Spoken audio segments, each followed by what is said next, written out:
Hello दोस्तों, तो इस वीडियो में आप लोग सीखने वाले हैं फ्यूचर का सिंपल सेंटेंस का पार्ट 1। यानी आप लोग जो बेसिक कंसेप्ट होता है फ्यूचर का सिंपल सेंटेंस का पार्ट 1 आप लोग जानने वाले हैं। तो ये वीडियो को आप लोग ध्यान से देखें। मैं विश्वास के साथ कह सकता हूं कि फ्यूचर सेंटेंस का यानी फ्यूचर का सिंपल सेंटेंस का जो बेसिक होता है वो आपको हमेशा हमेशा के लिए पता चल जाएगा। तो चलिए शुरू से शुरू करते हैं। यहाँ पे मैं लिखा हूँ टू बी। टू बी का मतलब होता है होना, होना। बी वर्ब का दुनिया में सबसे ज्यादा फॉर्म होता है। जैसे बी वर्ब का पहला फॉर्म होता है आर। आर का हिंदी होता है या हो। जब सेंटेंस में एक से अधिक चीजों के बारे में कहा जाए या आदमियों के बारे में कहा जाए और लास्ट में है या हो आया हो और वैसे सेंटेंस से किसी भी तरह का कार्य ना हो तो आर लगता है। आर आर एम यानी हूं। आर एम ये बी वर्ब का पहला रूप होता है। वाज वर दूसरा रूप होता है। बीन तीसरा, बिंग चौथा और इज पांचवा होता है। बी वर्ब का आप लोग पढ़ते हैं is are am. Is are am क्या है? बी वर्ब का रूप है। वाज वर का प्रयोग आप लोग सीखते हैं। ये भी बी वर्ब का ही फॉर्म है। आगे देखा जाए टू हैव यानी रखना। कोई चीज आपके पास में हो और बतलाना हो, जैसे मेरे पास एक घर है, मेरे पास एक कलम है। ऐसे सेंटेंस बनाने के लिए हैव वर्ब का यूज होता है। हैव वर्ब का पहला रूप होता है हैव यानी पास है। दूसरा होता है हैड। इसका प्रयोग पास था या पास थी या पास थे कोई चीज उसको बतलाने के लिए होता है हैड, हैविंग, हैज। प्रेजेंट में आप लोग हैव, हैज का प्रयोग सीखते हैं केवल ये बतलाने के लिए कि कोई सामान आप लोग के पास में है। आप लोग आज के वीडियो में सीखने वाले हैं फ्यूचर का सिंपल सेंटेंस का पार्ट 1। इसमें आप लोग सीखेंगे विल के बाद आएगा बी। विल का मतलब होता है गागेगी, यानी फ्यूचर में कोई सामान बतलाना होगा, गागेगी या होगा, होगी, होगे, होगा, होगी, होंगे, इस तरह का बतलाना हो तो विल बी का प्रयोग होता है। विल आइए बी, ये बी लगा है। विल के बाद बी लगा है तो बना है विल बी। अब बतला दे आप लोगों को कि विल बी का प्रयोग होगा, होगी, होंगे, बनेगा, बनेंगी और बनेंगे के अर्थ में किया जाता है। जैसे आप खुश होंगे, आप खुश होंगे, मैं खुश होऊंगा, वह खुश होगी, इस तरह से। या मैं एक डॉक्टर बनूंगा, बनूंगा तो ऐसे। या वह एक डॉक्टर बनेगा, वह एक डॉक्टर बनेगी, आप एक डॉक्टर बनेंगे। होगा, होगी, होंगे, बनेगा, बनेगी, बनेंगे, इस तरीके से आए तो विल बी का प्रयोग होता है। चलिए डिटेल में सीखने से पहले कुछ ऐसा वर्ड मीनिंग सिखाते हैं आपको जिसको सेंटेंस बनाने में यूज करेंगे और इस वर्ड मीनिंग का प्रयोग आप लोग कैसे सिंपल सेंटेंस में फ्यूचर का पार्ट 1 के साथ करेंगे इस वीडियो में कवर किया जाएगा। आई का मतलब होता है मैं। जैसे जब भी कहना हो मैं होऊंगा या मैं बनूंगा तो आई। एट यानी यह होगा, इस तरह से कहना हो तो एट यानी यह। वी यानी हम या हम लोग होंगे, हम लोग बनेंगे तो हम लोग के लिए वी आएगा। ही यानी वह, सी यानी वह, दैट यानी वह। ही, सी, इट तीनों का मतलब होता है वह। कोई मर्द के लिए कहना हुआ या किसी लड़के के लिए तो ही। किसी औरत या लड़की के लिए कहना हुआ तो बोलेंगे सी। और इशारा करके लड़का या लड़की या किसी चीज के लिए कहना हो वह। जैसे वह एक लड़की है, वह एक लड़का है, वह एक कलम है, वह एक औरत है, इस तरीके से इशारा कह करके तो दैट का मतलब होता है वह। जैसे वह होगा या वह होगी या वह होगा, इस तरीके से कहना हो तो इसका प्रयोग होगा। यू यानी तुम या तुम लोग, आप या आप लोग या तू, इसका अर्थ होता है। दे यानी वे या वे लोग, दिस यानी यह। अब ये क्यों सिखाए हैं चलिए आपको सिंपल सेंटेंस में प्रयोग करके सिखाते हैं। यहाँ लिखा गया फ्यूचर का पार्ट 1। फ्यूचर का पार्ट 1 आप लोग सीख रहे हैं। आप basic concept of simple sentence का सीख रहे हैं, यानी जो बेसिक होता है कॉन्सेप्ट आपको डिटेल में सिखाया जाएगा कि फ्यूचर का पार्ट 1 का डिटेल कैसा होता है, लेकिन उसका ये बेसिक है। पहचान क्या है कि विल भी आएगा सेंटेंस में, अर्थ निकलेगा होगा, होगी, होंगे, या बनेगा, बनेंगी और बनेंगे। जैसे कहना हो आप खुश होंगे, खुश होंगे, खुश। कोई एडजेक्टिव होंगे, एडजेक्टिव दुखी, दुख हुआ, खुश हुआ, अच्छा हुआ, बुरा हुआ, ईमानदार हुआ, ये सब एडजेक्टिव होता है। एडजेक्टिव पता नहीं है तो इसी चैनल पे जो सबसे बेहतर 47 मोस्ट स्पोकन एडजेक्टिव और मीनिंग होता है, आप लोगों के पिछले क्लास में सिखाया गया होगा, तो उस वीडियो को देखना ना भूलें।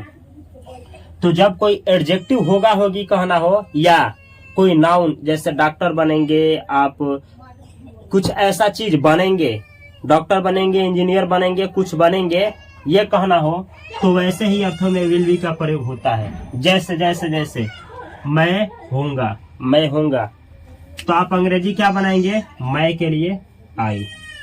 मैं के लिए आप लोग लिखेंगे आई। आइए है होगा, मैं होगा, नहीं मैं होऊंगा, मैं होऊंगा, तो अंग्रेजी क्या होगा? मैं हूंगा लिखना चाहिए हमको। आप लोग हूंगा लिखिएगा, मैं हूंगा, मैं फ्यूचर में हूंगा। तो आई आहूंगा के लिए विल बी, विल और बी, आई विल बी। तो हिंदी क्या होगा इसका? मैं हूंगा या मैं बनूंगा, मैं हूंगा या बनूंगा, इस तरह से इसका हिंदी होगा। यह होगा, तो यह के लिए 8, IT 8, अभी बतलाया यहाँ पे 8, यह के लिए 8। यह होगा या यह बनेगा, तो विल बी, विल और be, full stop. 8 will be, यह होगा या यह बनेगा, दोनों अर्थ निकलेगा। विल बी का मतलब बनेगा या होगा, ऐसे ही अर्थ निकलेगा। हम लोग होंगे, तो हम लोग का अंग्रेजी होता है बी, हम लोग का अंग्रेजी होता है वी, और होंगा, होंगी, होंगे, या बनेगा, बनेंगी, बनेगा का अंग्रेजी होता है विल बी। विल और बी और फुल स्टॉप, बी ई है बी, वी विल बी। वो विल बी का मतलब हुआ हम लोग होंगे या हम लोग बनेंगे। अब ऐसे सेंटेंस सीखने से फायदा क्या है? ऐसे सेंटेंस सीखने से ये फायदा है कि आप लोग आगे सीखेंगे, हम लोग डॉक्टर होंगे, हम लोग डॉक्टर होंगे, हम लोग नर्स बनेंगे, हम लोग इंजीनियर बनेंगे, या ये ना कर करके हम लोग खुश होंगे, हम लोग ईमानदार होंगे। ऐसा सेंटेंस जब बनाना हो तो यही काम आएगा आप लोगों को। वह होगा, जैसे वह खुश होगा, वह बुरा होगा, वह ईमानदार होगा, वह एक डॉक्टर होगा, ऐसे बनाने के लिए वह होगा। तो लड़के के लिए कहेंगे या किसी मर्द के लिए तो वह के लिए ही, और होगा, होगी, होंगे, या बनेगा, बनेंगी, बनेंगे के लिए will be, will be, will be, अब full stop. He will be का मतलब हुआ वह होगा या वह बनेगा, दोनों अर्थ निकलेगा। वह होगी, यानी लड़की की बात हो रही है, होगी आया है, होगी, तो इसके लिए लिखेंगे सी। होगी, होगा, होंगे, बनेगा, बनेगी, बनेंगे के लिए होता है विल बी, विल और बी। सी विल बी का मतलब हुआ वह होगी या वह बनेगी, यह अर्थ हुआ। अगला सेंटेंस है वह होगा। अब देखेंगे वह होगा यहाँ भी है, वह होगा यहाँ भी है, लेकिन वह होगा इसका प्रयोग इशारा करके किसी चीज की तरफ इंडिकेट करने के लिए किया गया। जैसे वह अच्छा होगा, अब क्या अच्छा होगा? किसी चीज की तरफ इशारा किया गया है कि वह अच्छा होगा। हो सकता है काम की तरफ, वह काम अच्छा होगा, वह अच्छा होगा, ऐसे कुछ कहना हो इशारा करके, तो that will be, that will और बी।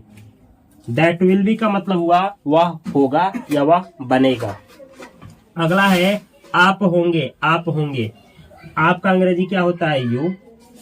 आप होंगे, आप बुरा होंगे, आप अच्छा होंगे, आप डॉक्टर होंगे, आप बेहतर होंगे, ऐसे कहना हो। आप होंगे तो यू यानी आप, होंगे, होंगी, होंगे, बनेगा, बनेगी, बनेगा का अंग्रेजी होता है विल बी, विल और be, will be. You will be का मतलब हुआ आप होंगे या आप बनेंगे। या तुम होंगे या तुम लोग होंगे, ये सब अर्थ निकलेगा ऐसा कुछ। वे लोग होंगे, वे लोग का अंग्रेजी क्या होता है? दे। वे लोग का अंग्रेजी दे, और होंगे का अंग्रेजी विल बी। तो आपका अंग्रेजी क्या हुआ? दे विल बी, वे लोग होंगे। ये ऐसे ही कहना है, यह होगा। तो यह का अंग्रेजी दिस। अब की बार दिस लगाएंगे। देखिए, यह होगा का अंग्रेजी इट विल बी, और सेम ऐसे ही सेंटेंस है, यह होगा। तो यह का अंग्रेजी दो होता है। देखिए, यह का अंग्रेजी इट भी होता है और यह का अंग्रेजी दिस भी होता है। तो एक बार इसका प्रयोग करके सेंटेंस बनाए हैं, इट विल बी, और एक बार इसका प्रयोग करके this will be. This will be, यह होगा। अब आप लोगों का सवाल होगा कि कब एट का और कब दिस का प्रयोग करेंगे। तो इसके ऊपर एक डिटेल में वीडियो बनाया हूं एट और दिस के ऊपर, उस वीडियो को देखना ना भूले, जो कि इसी चैनल पे है। आप लोग एट के ऊपर प्लेलिस्ट है, एट के ऊपर जो प्लेलिस्ट है उसको जा करके देखिए, आप लोग एट और दिस में अंतर समझ पाएंगे। राम होगा, राम के लिए जैसे राम खुश होगा, राम पागल होगा, राम अच्छा होगा, ऐसे कहना हो। राम एक डॉक्टर होगा, ऐसे कुछ। राम होगा या राम बनेगा, ऐसे। तो राम के लिए राम के लिए राम, और होगा होगी होंगे के लिए will be. Full stop. Ram will be का मतलब हुआ राम होगा या राम बनेगा या राम इसी तरीके से कुछ कहना हो तो आप लोग इसका प्रयोग करेंगे। याद रहे, राम ही नहीं, धरती का कोई भी लड़का होगा, जैसे राहुल एक डॉक्टर बनेगा तो राम बनेगा, राहुल बनेगा, श्याम बनेगा, ऐसे Ram will be, Shyam will be, Mohan will be, इस तरीके से विल बी का प्रयोग होगा। अब यहाँ पे रानी होगी, रानी, तो रानी का अंग्रेजी रानी का रानी, और होगा होगी होंगे के लिए will B. Rani will be का मतलब हुआ रानी होगी या रानी बनेगी। इस तरह से कोई लड़की हो और कहना हो कि वह फ्यूचर में यह बनेगी या ऐसा होगी, तो आप लोग उसका नाम विल बी का प्रयोग करेंगे। चलिए आगे देखा जाए। राम और रवि होंगे, तो राम का अंग्रेजी राम, और का अंग्रेजी एंड, रवि का अंग्रेजी रवि, और होंगा होंगी के लिए will be. Full stop. Ram and Ravi will be, इसका मतलब क्या हुआ? राम और रवि होंगे, राम और रवि डॉक्टर होंगे, राम और रवि इंजीनियर होंगे, राम और रवि चोर होंगे, ऐसा कुछ कहना हो तो विल बी का प्रयोग होगा। ये बेसिक है, 0 लेवल है। आगे आप लोगों का पूरा बेहतर से बेहतर सेंटेंस सिखाएंगे, बस इसको समझिए। हो सकता है कि ये सब होंगा होंगी क्या है समझ में ना आए, लेकिन आगे आप लोगों को यही रामबाण का काम करेगा अंग्रेजी सीखने में। अगला सेंटेंस है, ये सब होंगे, ये सब होंगे, ये सब होंगे, ये सब खराब होंगे, ये सब खराब होंगे, ये सब अच्छे होंगे, ऐसे कहना, ये सब होंगे। ये सब का अंग्रेजी होता है दीज, THEAC,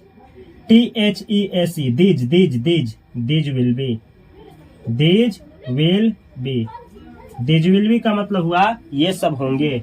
ऐसे ही वे सब होंगे, वे सब का अंग्रेजी दोज होता है। आगे आप लोगों को सब कुछ सिखाए हैं। और विल बी, तो अंग्रेजी क्या हुआ आपका? दोज विल बी, वे सब होंगे। बच्चे होंगे, बच्चे खुश होंगे, बच्चे नाराज होंगे, बच्चे अच्छे होंगे, बच्चे होंगे। तो किसी खास बच्चे का होगा नाम, किसी खास बच्चे के बारे में जिक्र होगी तो the children will be, full stop. The children will be का मतलब हुआ बच्चे होंगे। इसी तरीके से लड़कियां होंगी, तो एक से अधिक लड़कियां है तो द, और गर्ल नहीं, एक से अधिक है तो गर्ल्स, और विल बी। तो आपका सेंटेंस क्या हुआ? द गर्ल्स विल बी, लड़कियां होंगी। तो ये रहा आप लोगों का फ्यूचर का पार्ट 1 का सिंपल सेंटेंस का बेसिक क्या होता है फ्यूचर का, कि विल बी आएगा, अर्थ क्या देगा? होगा होगी होंगे, बनेगा बनेगी बनेंगे। अब होगा होगी होंगे यानी कुछ एडजेक्टिव होंगे, अच्छा होंगे, बुरा होंगे, बेहतर होंगे, खराब होंगे, ईमानदार होंगे, चोर होंगे, शिक्षित होंगे, कुछ ऐसा होगा। और बनेगा बनेगी या यानी कोई नाउन बनेंगे, नर्स बनेंगे, डॉक्टर बनेंगे, इंजीनियर बनेंगे, स्टूडेंट बनेंगे, छात्र बनेंगे, छात्रा बनेंगे, ऐसा कुछ बनेंगे, तब जा करके आप लोग फ्यूचर का सिंपल सेंटेंस का पार्ट 1 का बेसिक कंसेप्ट का यूज करेंगे। आगे अगले क्लास में आप लोग सीखने वाले हैं फ्यूचर का पार्ट 2, जिसमें आप लोग सीखेंगे विल हैव का प्रयोग, जिसका अर्थ होगा कि आपके पास कोई चीज होगा। जैसे आपके पास 2 घर होगा, आपके पास बहुत सारा पैसा होगा, या आपके 2 भाई होंगे, आपके 4 बहन होंगे, इस तरीके से होंगी, या आपके पास 2 मोबाइल होगा। इस तरीके से अभी फ्यूचर में नहीं है, आपके पास कोई चीज होगा। ऐसे सेंटेंस को बतलाने के लिए, ऐसे चीजों को बतलाने के लिए आप लोग फ्यूचर का पार्ट 2 का बेसिक कंसेप्ट का यूज करेंगे। तो ये रहा आप लोगों का फ्यूचर का पार्ट 1 का सिंपल सेंटेंस का बेसिक कंसेप्ट। आगे आप लोग फ्यूचर का पार्ट 1 का डिटेल में क्लास सीखेंगे और न जाने कितना कितना बेहतर सेंटेंस बनाएंगे, ये आप लोगों को आगे पता चलेगा। तो ये रहा है आप लोगों का सिंपल सेंटेंस का वीडियो। यहाँ पे आप लोगों को ऐड किया जा रहा है प्लेलिस्ट, जिसमें जितना भी सिंपल सेंटेंस है A to Z यानी 0 to एडवांस, जो भी सिंपल सेंटेंस का कैटेगरी है यहाँ पे ऐड किया जा रहा है। सबसे पहले आप लोग बेसिक सीखिएगा, उसके बाद आप लोग एडवांस सीखिएगा। तो इस चैनल को सब्सक्राइब करें और बेल आइकन की घंटी को दबाना ना भूलें। अगर पता नहीं है कि बेल आइकन की घंटी को कैसे दबाया जाता है, तो YouTube पे सर्च करें कि किसी चैनल को सब्सक्राइब करके बेल आइकन की घंटी कैसे दबाएं, और यह सीख करके बेल आइकन की घंटी दबा ले, ताकि मैं जो भी इसके नेक्स्ट क्लास लेकर के आऊं तो सबसे पहले आपके पास नोटिफिकेशन पहुंचे और आप उस वीडियो को देख करके आप अपने नॉलेज को एनहेंस कर पाए। तो यह वीडियो अगर अच्छी लगी हो तो अपने भाइयों के पास अवश्य शेयर करें, क्योंकि यही है बेसिक से बेसिक। आगे आप लोगों को बड़ा से बड़ा सेंटेंस बनाना सिखाऊंगा, हिंदी अर्थ निकालना सिखाऊंगा, अंग्रेजी बोलना और लिखना सिखाऊंगा, प्लस में समझना सिखाऊंगा। तो इस चैनल को सब्सक्राइब करिए और डे बाय डे जो भी क्लास आ रहा है उसको डेली देखते जाइए, नोट बनाते जाइए और प्रैक्टिस करते जाइए। मैं विश्वास के साथ कह सकता हूँ कि आप भी बिना कोई कोर्स खरीदे आराम से अंग्रेजी बोल सकते हैं, सीख सकते हैं, समझ सकते हैं, और आप अपने जिंदगी में अंग्रेजी से जो लोग पीछे हार जाते हैं जंग, जो अंग्रेजी की वजह से जिंदगी में हार जाते हैं जो लोग, वह जंग आप जीत पाएंगे। इसी उम्मीद के साथ मैं मिलता हूं अगली वीडियो में। तब तक के लिए आप सभी को बहुत सारा प्यार। Thanks for watching this video.